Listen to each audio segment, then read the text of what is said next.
दिया हुआ है, इस रिलेशन को हम लोग को प्रूफ करना है कि ये एक इक्विवेलेंस रिलेशन है। ठीक है, रिलेशन डिफाइन हुआ था कि ऐसे ए और बी का कलेक्शन करना है जिनको हम 2 से कंप्लीटली डिवाइड कर सकते हैं। ठीक, ठीक। तो अब यहां से देखो कैसे काम होगा ये। सबसे पहले हम लोग को प्रूफ करना पड़ेगा कि ये रिफ्लेक्सिव है। ठीक है, तो रिफ्लेक्सिविटी के लिए क्या पढ़े थे कि अगर ए कॉमा ए इस आर में बिलोंग कर गया सभी नंबर्स के लिए, तो फिर हम बोलेंगे कि ये रिफ्लेक्सिव है।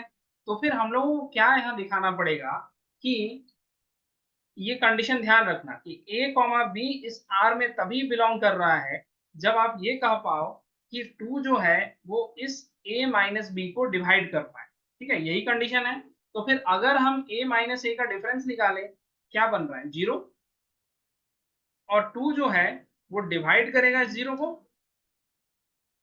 ठीक है, दिस इंप्लाइज दैट कि जो a कॉमा a है ये इस R में बिलोंग करेगा और all a belongs to z। आप कोई भी इंटीजर ले लो, उसका ये डबलेट जो है वो डेफिनेटली इस R में बिलोंग करने वाला। इसी वजह से हाँ, 3 भी लोगे तो भी वो डिफरेंट आएगा, -3 लेंगे तब भी वो बिलोंग करेगा। ठीक है, इसी वजह से कह पाएंगे कि this R is reflexive. Okay, यहां तक क्लियर है?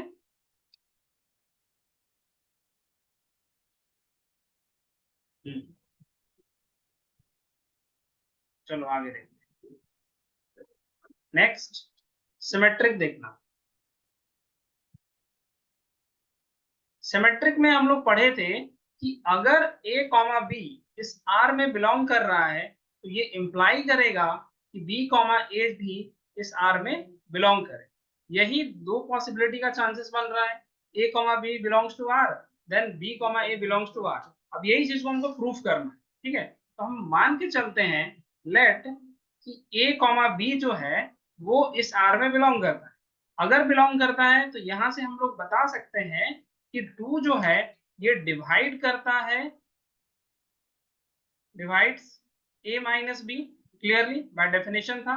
ठीक है, अब हमको चेक करना है कि a माइनस बी जो होगा, सॉरी, b माइनस a जो है वो 2 से डिविजिबल है या फिर नहीं है। तो ध्यान से देखते हैं। अगर हम मान लो a माइनस, अगर हम ये कह रहे हैं कि 2 जो है वो डिवाइड करता है a माइनस बी को, it implies what, a minus b is some multiple of 2। दो का कोई ना कोई तो मल्टीपल होगा ना। अब अगर मान लो हम बोलते हैं 6 है, 6 को 2 डिवाइड करता है तो क्या लिख सकते हैं, 2 इंटू 3। सेम इसी तरह से हम इसको लिख रहे हैं कि a minus b is multiple of this 2। ठीक है, अब इसके बाद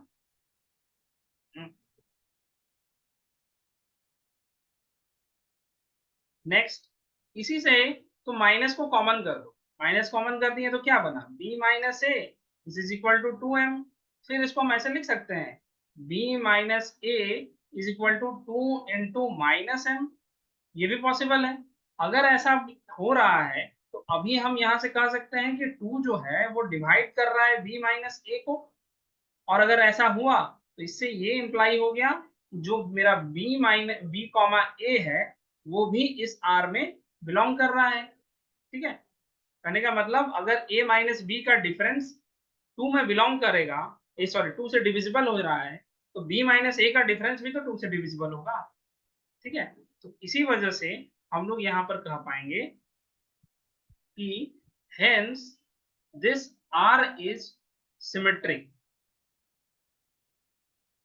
ओके, ये हो गया सिमेट्रिक। ठीक है, अब थर्ड जो था वो है ट्रांजिटिव का।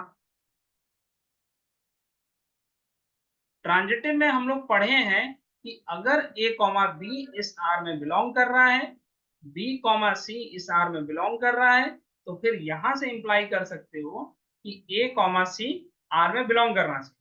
अगर ये इंप्लीकेशन मिला तो फिर बोल पाएंगे कि ये ट्रांजिटिव भी हो जाए। ठीक है, तो अब देखते हैं क्या होगा। सबसे पहले यही लेट करके चलना पड़ेगा कि a कॉमा बी जो है वो इस R में बिलोंग करता है। इससे क्या पता चला कि 2 जो है वो डिवाइड करेगा a माइनस बी को। फिर हम फिर से वैसे ही लिखेंगे इसको, कि a minus b can be written as multiple of 2, ऐसे, ठीक है। फिर उसी तरह से b कॉमा सी भी अगर R में बिलोंग करता है तो तुम यहाँ से फिर बता सकते हो 2 जो है वो डिवाइड करेगा b माइनस सी को, और फिर इंप्लाई करेंगे कि b minus c is also a multiple of 2। मान लेते हैं यहाँ पर p लिख लिए, ठीक है। अब हमको प्रूफ करना है कि a कॉमा सी बिलोंग करता है। अगर हम सिंपली इसको ऐड कर दें, देखो अगर हम इसको ऐड कर देते हैं इन दोनों इक्वेशन को, तो b से b कैंसल, यहाँ से क्या निकलेगा a minus c, this is equal to 2m plus 2p, ठीक है। तो यहाँ अगर इसको हम ऐसे बनाएं, this is equal to 2 into m plus p, तो अभी बन गया ना a माइनस सी भी 2 का मल्टीपल। तो यहाँ से दिखा 10 a minus c is multiple of 2 m plus p। इसको तुम कुछ और मान लो, मान लेते हैं एक टाइम के लिए r 2, यहाँ पर लिख लेना कि m प्लस पी को हम r मान के चल रहे हैं। तो फिर यहाँ से भी पता चला कि 2 जो है वो डिवाइड कर रहा है a माइनस सी को, और अगर ऐसा हुआ तो फिर हम ये भी बता सकते हैं कि a कॉमा सी जो है वो इस r में बिलोंग करेगा। तो देखो जहां हम लोग स्टार्ट यहाँ से कर रहे थे और एंड कहाँ पे हो गया, यहीं पे। इसका मतलब हो गया कि ये जो t है दिस इज ट्रांजिटिव, ये ट्रांजिटिव हो गया। टी अगर रिफ्लेक्सिव हुआ, सिमेट्रिक हुआ, ट्रांजिटिव हुआ, इसका मतलब है कि T is an equivalence relation, ठीक है। तो बस यही प्रूफ करना था।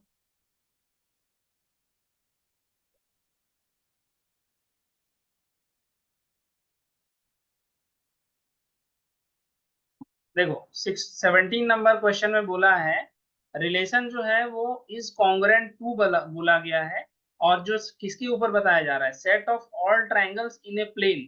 मतलब मान लो कि ये जो पूरा लैपटॉप का स्क्रीन जो है ना, ये स्क्रीन तुम्हारा प्लेन है, इसमें जितना दुनिया भर का जितना ट्रायंगल है सब ट्रायंगल को हम रखे हुए हैं, ठीक है। फिर बोला जा रहा है कि एक रिलेशन जो है वो हम ऐसे कुछ डिफाइन किए हैं, ट्रायंगल 1 और ट्रायंगल 2, ये दोनों को तब हम रख रहे हैं, इनका पेयर तब रखा जा रहा है जब triangle 1 is congruent to triangle 2। मतलब ट्रायंगल 1 और ट्रायंगल 2 आपस में कॉन्ग्रुएंट है, तभी जाके इनका ये वाला जो पेयर है वो इसमें बिलोंग करेगा, इस आर में, ठीक है। तो यही है तुम्हारा रिलेशन। अब इसको प्रूफ करना है कि ये रिफ्लेक्सिव है कि सिमेट्रिक है कि ट्रांजिटिव है, ठीक है। तो अब सबसे पहले ये बताओ कि कॉन्ग्रुएंसी का मतलब क्या समझ रहे हो। दो ट्रायंगल आपस में कॉन्ग्रुएंट है, मतलब हिंदी में कहने का मतलब सर्वांगसम, तो इसका क्या मतलब निकलता है। सेम अगर सेम तो सेम होना चाहिए। दो ट्रायंगल आपस में कॉन्ग्रुएंट है, इसका मतलब है कि दोनों ट्रायंगल का जो साइड है वो बिल्कुल सेम, मतलब दोनों का साइज बिल्कुल सेम है, दोनों का साइड का लेंथ बिल्कुल सेम है, दोनों के बीच में एंगल जितना बन रहा है वो बिल्कुल सेम, ठीक है। तो वही होता है कॉन्ग्रुएंसी। अब तुमको प्रूफ करना है कि रिफ्लेक्सिव है कि नहीं। रिफ्लेक्सिव के लिए हम लोग क्या पढ़ रहे थे कि ऐसा डबलेट होना चाहिए ट्रायंगल ट्रायंगल टाइप का, यही आर में आना चाहिए। तो ये कब आएगा, तो तुमको सोचना पड़ेगा ये कब इसमें बिलोंग कर सकता है। तो हमको पता है कि हर ट्रायंगल अपने आप का तो कॉन्ग्रुएंट, अपने से कॉन्ग्रुएंट ही रहता है ना। Every triangle is congruent to itself. इसका मतलब हुआ कि हम ऐसा डबलेट इसके अंदर डाल सकते हैं, ठीक है। चलो अब यहाँ पर लिख के हम दिखाते हैं।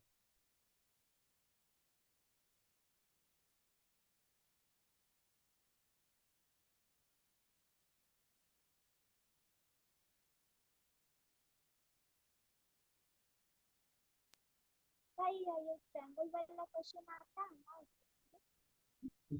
आता तो है, देखो रिलेशन है ट्रायंगल 1 एंड ट्रायंगल 2 का पेयर इसमें रहेगा, जब हम बोल रहे हैं कि triangle 1 is congruent to triangle 2। और ये रिलेशन किसके ऊपर बनाया गया है, set of all the triangle present in a plane. एक प्लेन में दुनिया भर के जितने ट्रायंगल रख सकते हैं सारे को रख। अब पहला नंबर हमको देखना था कि रिफ्लेक्सिव है, तो रिफ्लेक्सिव के लिए हम लोग को सिर्फ इतना बताना है कि इस तरह का जो पेयर है, मतलब से डबलेट वाला जो पेयर है वो आर में आना चाहिए। तो चूंकि हम लोग जानते हैं कि every triangle is congruent to itself,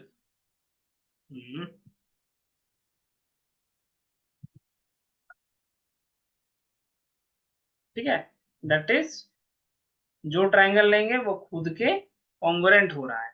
इसका सीधा मतलब हो रहा है कि इस तरह का जो पेयर हम बनाना चाह रहे थे ये इस आर में बिलोंग करेगा। इसका मतलब आर जो है वो क्या होगा, दिस इज रिफ्लेक्सिव। ठीक, पहला बात समझ में आया?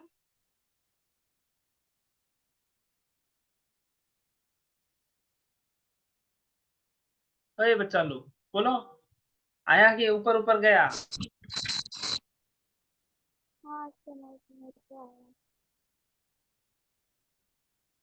ठीक, अब दूसरा चीज देखो, सेकेंड वाला में हम लोग को सिमेट्रिक प्रूफ करना है।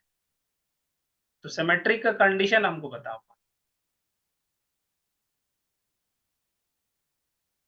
जब दोनों ट्रायंगल आपस में कॉन्ग्रुएंट है तो सिमेट्री कैसे हो सकता है? इसे नहीं होगा, हमको वहां पर ये दिखाना है कि ट्रायंगल 1 ट्रायंगल 2 का ये वाला पेयर अगर आर में बिलोंग कर रहा है हो जाएगा शायद और ट्रायंगल 1 का भी आर में बिलोंग करेगा ना। हाँ वही, ट्रायंगल 2 और ट्रायंगल 1 का जो पेयर है वो भी आर में बिलोंग करना चाहिए, यही चीज को दिखाना है। तो कैसे दिखाएंगे? भैया पहला इतना चीज, लिख के बस नहीं छोड़ सकते हैं, उसको पूरा दिखाना पड़ेगा। हाँ तो दिखाना तो पड़ेगा ना, ऐसे कैसे छोड़ देंगे? हमको आता है ये, हम दूसरे को बताना चाह रहे हैं, तो वो कैसे बताएंगे? जब तक हम लिख के उसको एक्सप्रेस नहीं करेंगे तब तक पता कैसे चलेगा कि हमको आता है? हमको आता है वो चीज हम तुम लोग को बता रहे हैं, तो लिख के बता रहे हैं ना। भैया नीचे लिख देंगे, हम लोग स्टूडेंट है, टीचर नहीं, हम लोग कैसे समझाए? ऐसे नहीं होता है, वहां तुम क्वेश्चन पेपर देखो, आंसर शीट पे एज ए टीचर की तरह लिखना शुरू करो, तब जाके तुम्हारा आंसर परफेक्ट बनेगा। वहां ये मत सोचो कि हम स्टूडेंट हैं, हम टीचर हैं, वहां पर हम सिखाने वाले सिखाने के लिए लिख रहे हैं किसी, ऐसे सोच के लिखोगे तब जाके तुम्हारा आंसर करेक्ट बनेगा। तब जाके तुमको भी, तुम सतर्क रहोगे कि हमको गलती नहीं करना है, सामने वाला इसको कोई पढ़ेगा अभी। ठीक है, तो इसी चीज को ध्यान रखना कि ट्रायंगल वन, अब हम बोल रहे हैं कि ट्रायंगल 1 और ट्रायंगल 2 का पेयर जो है इस आर में बिलोंग किया, इसका मतलब है कि triangle 1 is congruent to triangle 2। अब इसी चीज को उलट के भी तो लिख सकते हैं, triangle 2 is congruent to triangle 1, और ऐसे लिख दिए, इसका मतलब ही हुआ कि ट्रायंगल 2 और ट्रायंगल 1 का जो पेयर है वो इस आर में बिलोंग कर गया। और यही चीज को उल्टे तरीके से भी तो कर सकते हैं, तो इसी वजह से this R is symmetric। Okay, ये हो गया सिमेट्रिक। अब तीसरा नंबर क्या है, ट्रांजिटिव। तो ट्रांजिटिव का पहले हमको कंडीशन बताओ।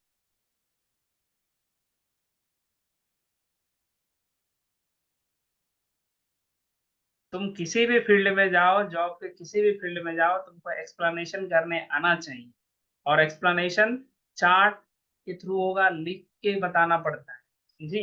इसीलिए पहले से बोल रहे हैं कि पहले से आदत डालो कि एक्सप्लेनेशन करना आना चाहिए।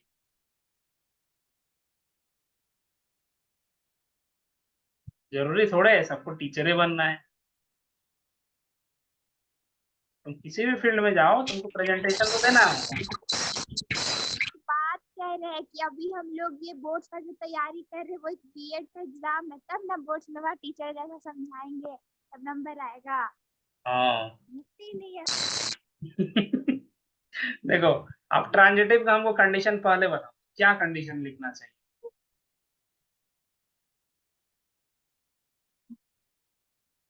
बोलो। Triangle 1 triangle 2 belongs to R। एक एक करके बोलो ना, एक एक करके बोलो, दोनों साथ साथ बोलते हैं फिर गड़बड़ाता है, कोई नहीं पाता। पूर्वी बोलो। भाई अगर triangle 1 triangle 2 belongs to R है तो फिर ट्रायंगल 2 और ट्रायंगल 3 भी बिलोंग कर रहा है, तो ट्रायंगल 1 और ट्रायंगल 3 भी बिलोंग करना चाहिए, और वो तो भी हो जाएगा। जैसे कि आप इससे पहले वाला क्वेश्चन जैसे बताया बोलो था बोलो, कि बोलते ट्रायंगल 1 चलो बोलते ट्रायंगल 2 चलो। Belongs to R equals to triangle 1, फिर उसको ट्रायंगल 2 के इक्वल दिखाएंगे, फिर ट्रायंगल 2 को ट्रायंगल 3 के इक्वल दिखाएंगे, तो फिर उसके थ्रू ट्रायंगल 1 और ट्रायंगल 3 भी इक्वल हो जाएगा। बिल्कुल यही चीज करना है, इतना ही तो काम है। हमको बस कंडीशन ध्यान रखना चाहिए कि ट्रायंगल। तो आप जब तक हिंट नहीं देते तब तक नहीं होता। अरे तो यही तो सीखने का समय है, हार पहले मान जाओगे तो कैसे बनेगा। सबको सब चीज थोड़े आता है पहले से, हमको कौन सा आता है? हम सीखते सीखते सीखे हैं। ये वाला इसमें आर में गया, ये भी आर में गया, तो अब एक एक कंडीशन को बस लिख देंगे यहाँ पर कि ट्रायंगल 1 ट्रायंगल 2 इस आर में बिलोंग कर रहा है, इसका मतलब है कि triangle 1 is congruent to triangle 2, और फिर उसी तरह से ट्रायंगल 2 कॉमा ट्रायंगल 3 जो है वो इस आर में बिलोंग कर रहा है, इसका मतलब क्या हुआ, triangle 2 is congruent to triangle 3। अब इन दोनों को मिला जुला के हम लिख सकते हैं कि triangle 1 is congruent to triangle 3। This implies what, triangle 1 comma triangle 3 this belongs to R, और इसका सीधा मतलब है कि आर इज ट्रांजिटिव। ठीक है, तीनों हो गया, इसका मतलब क्या है, आर इज इक्विवेलेंस रिलेशन।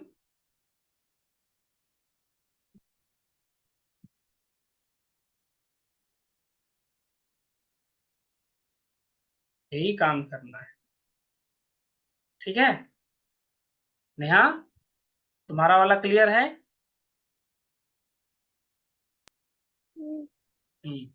ठीक, अब अगला क्वेश्चन तुम बताओ, हमको क्या क्या करना चाहिए, आगे क्वेश्चन मिलना भी तो चाहिए। नहीं, पहले ये वाला क्वेश्चन इम्पोर्टेंट है, इसको अच्छा से लिखने दीजिए हमको। स्लाइड दिखाइए, स्लाइड रुक जाओ। स्लाइड दिखाइए, स्लाइड।